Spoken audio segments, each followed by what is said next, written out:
चंद्रापुर एक शांत और हरियाली से भरा गांव, पर गरीबी और साहूकार के कर्ज में डूबा हुआ था। अर्जुन बेटा, जल्दी उठ, खेत की मेड़ों से पानी बह गया है। मां की पुकार गूंजते ही 7 साल का मासूम अर्जुन उठ बैठा। आंखें मलते हुए वह खेत की ओर भागा। उसके पिता मोहन पहले ही खेत में मिट्टी चढ़ा रहे थे, पर यह दिन बाकी दिनों से अलग था। गांव के साहूकार रघु ने पूरे गांव में फैला दिया कि मोहन ने उससे 500 रुपए उधार लिए और अब देने से मना कर रहा है, जबकि सच्चाई यह थी कि मोहन ने पैसे कभी लिए ही नहीं थे। रघु ने दस्तखत जाली करवाए थे। रात होते होते गांव में अफवाह फैल गई कि मोहन चोर है। लोग ताना मारने लगे। ऐसे गरीब क्या करेंगे, चोरी ही करेंगे, साहूकार का पैसा खा गए। मोहन और उसकी पत्नी शकुंतला यह अपमान सह नहीं सके। अब इस दुनिया में कोई उम्मीद नहीं बची। हमारे अर्जुन का क्या होगा? भगवान उसका रखवाला बनेगा। हमसे जो न हो सका वो वक्त उससे करवा देगा। और वे दोनों एक दूसरे का हाथ थामे तालाब में कूद गए। अर्जुन उस वक्त जंगल की ओर लकड़ियां बटोरने गया था। जब लौटा, उसके घर पर सन्नाटा था। तालाब के किनारे लोग जमा थे और अर्जुन बस निहारता रह गया। ये वही लड़का है ना, मोहन का बेटा? हाँ, अब इसका क्या होगा? साहूकार ने इसे अपने खेत में मजदूर रख लिया है, वही बचाएगा इसे अब। साहूकार ने इसे अपने खेत में मजदूर रख लिया है, वही बचाएगा इसे अब। पर रघु ने अर्जुन को खेत में मजदूरी के नाम पर दिन रात खटवाना शुरू कर दिया। कभी लकड़ियां काटने भेजता, कभी नाली साफ करवाता, कभी गड्ढे खुदवाता और जरा सी गलती पर कोड़ा बरसाता। अर्जुन को ऐसा लग रहा था कि उसका जीवन जीते जी नरक बन गया है। 12 साल का अर्जुन अब गांव में बोझ माना जाने लगा था, पर उसकी आंखों में एक अलग चमक थी, जैसे अंदर कोई दीप जलता हो। एक रात साहूकार ने उसे रात में लकड़ियां लाने भेजा। अर्जुन थका, भूखा और घायल सा जंगल में भटक रहा था।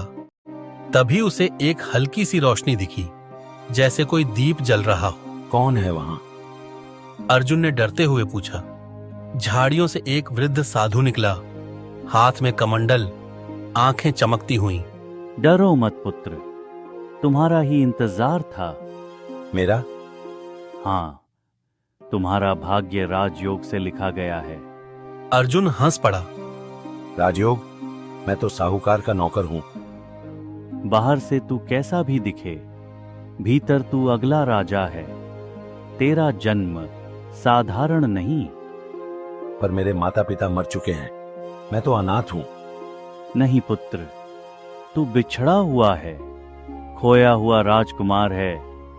एक समय आएगा जब तू अपना राज पाकर न्याय करेगा। साधु ने उसके हाथ की रेखाएं देखीं। अरे, ये तो सूर्य रेखा सीधी मस्तिष्क रेखा से मिल रही है। पुत्र, ये संकेत है कि तू न्यायप्रिय शासक बनेगा। अर्जुन अवाक रह गया। पर कैसे? इस जंगल में एक गुफा है, वहां तुझे एक धातु की अंगूठी मिलेगी जिस पर सिंह का चिन्ह बना होगा। वह इस बात का प्रमाण होगी कि तू उस राज्य का राजकुमार है जिसे वर्षों पहले गुप्त रखा गया था। अर्जुन अगले दिन साहस कर उस दिशा में गया जहां साधु ने बताया था। जंगल के बीच एक छुपी हुई गुफा मिली। उसने झाड़ियों को हटाया और अंदर प्रवेश किया। भीतर ठंडक थी।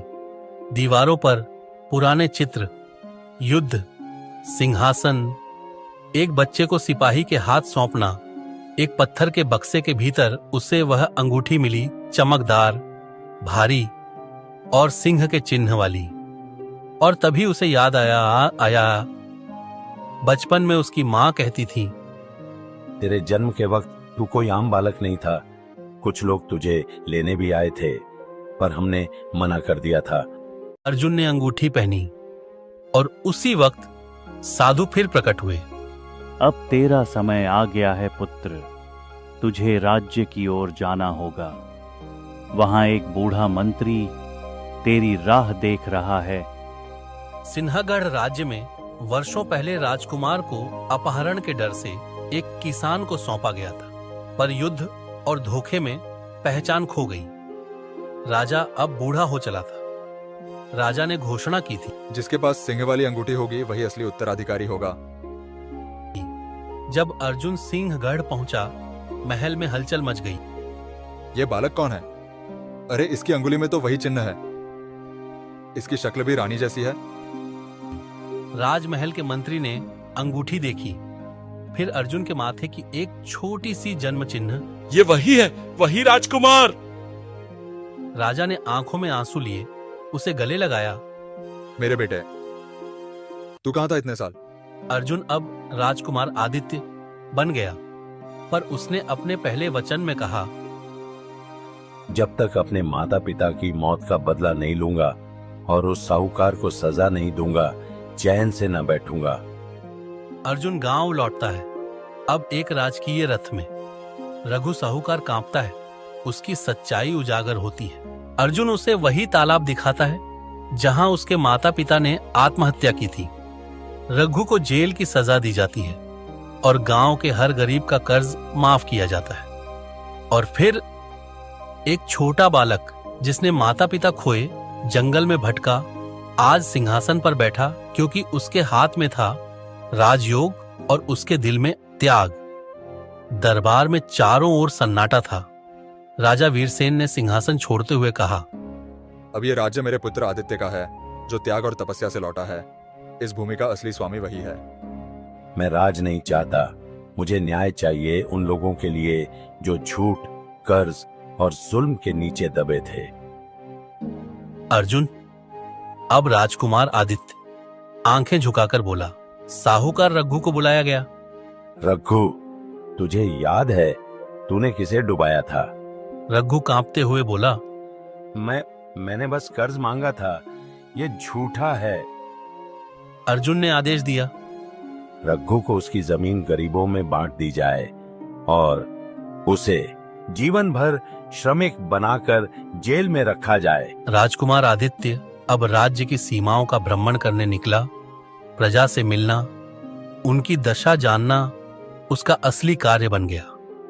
उत्तरवन के एक गांव में वह पहुंचा जहां कुछ डाकू हर महीने लगान लूटते थे। गांव वाले सहमे हुए थे और तभी एक युवती सामने आई। अन्विता साहसी, तलवार चलाना जानती थी, पर साधारण वस्त्रों में। आप क्यों डरते हैं इन डाकुओं से? क्योंकि राज्य ने कभी हमारी खबर नहीं ली। अब राजा स्वयं आया। आदित्य बोला। डाकुओं के आने से पहले ही आदित्य और अन्विता ने एक साथ जाल बिछाया। डाकुओं को पकड़ लिया गया। उस युद्ध के बाद राजकुमार, आप जैसे हो तो राज्य सच में बदल सकता है। और आप जैसी हो तो रानियां भी तलवार उठा सकती हैं। अन्विता के गले में एक सिंह की आकृति वाला लॉकेट था। साधु ने जो कहा था वो याद आया।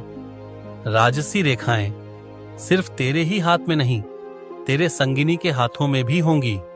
राजा वीरसेन ने विवाह की घोषणा की। राजकुमार आदित्य और अन्विता का मिलन।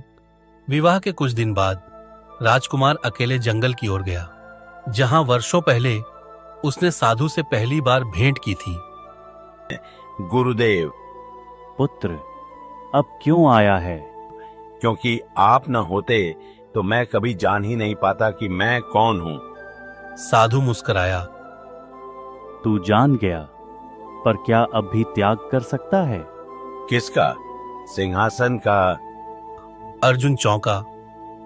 जिसे पा लिया वह तेरा नहीं, जिसे छोड़ दे वही तेरा हो जाता है। जब भी राज्य में अंधकार बढ़े, इस मंत्र से उजाला बुला लेना। साधु ने एक आखिरी मंत्र सिखाया और फिर साधु आंखों के सामने ही एक प्रकाश में विलीन हो गया। अर्जुन ने अंत में राजपाट छोटे भाई समान मंत्री के बेटे को सौंपकर वनवास का मार्ग चुना, उसी साधु के पद चिन्हों पर चलने, क्योंकि जिसने सबसे ज्यादा पाया उसने सबसे पहले त्यागना सीखा।